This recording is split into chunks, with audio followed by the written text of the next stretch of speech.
Look, as the automation ecosystem continues to evolve over the next several decades, and our mobility space really begins to change drastically from one today where we get in cars by and large to drive or be driven someplace, to an environment where there are an increasing number of AI-based mobility solutions, robo-taxis, vehicles that drive us places that we want to go, take the kids to school or my parents to the doctor's office.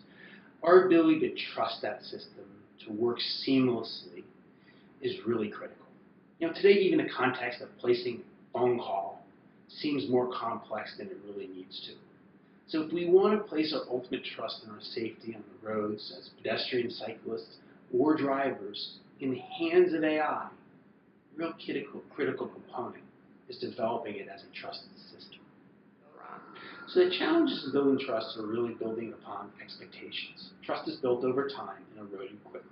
So we each come to the table every day with different expectations about the world around us. And mirroring the development of expectations with what happens in life is critical to building trust. So we expect that a car will jump out, or a pedestrian will jump out in front of us. If we're looking for it, that's fine. If we don't expect it and it occurs, our trust in that situation is going to be a lot lower.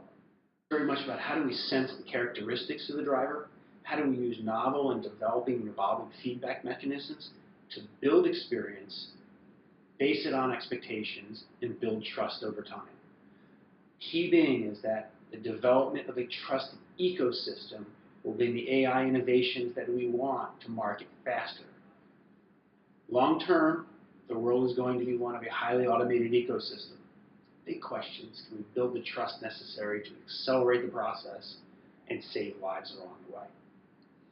So emotion AI is really an important piece of the puzzle here. As we look to personalize, as we look to mirror expectations and build trust, building that on the emotional characteristics of the individual, tuning interfaces, tuning feedback mechanisms to when you're happy, when you're sad, or when you're having a difficult time will be critical over the long haul in the development of a connected ecosystem. So over the next several decades, perhaps even a century, we will move towards a much more highly automated mobility space. The question's not if, it's when, and how we can build the trust necessary to accelerate the process and the business opportunities forward. Will it be 5 years, 10 years, 15 years, 20 or more before I make a decision walking out my front door every day?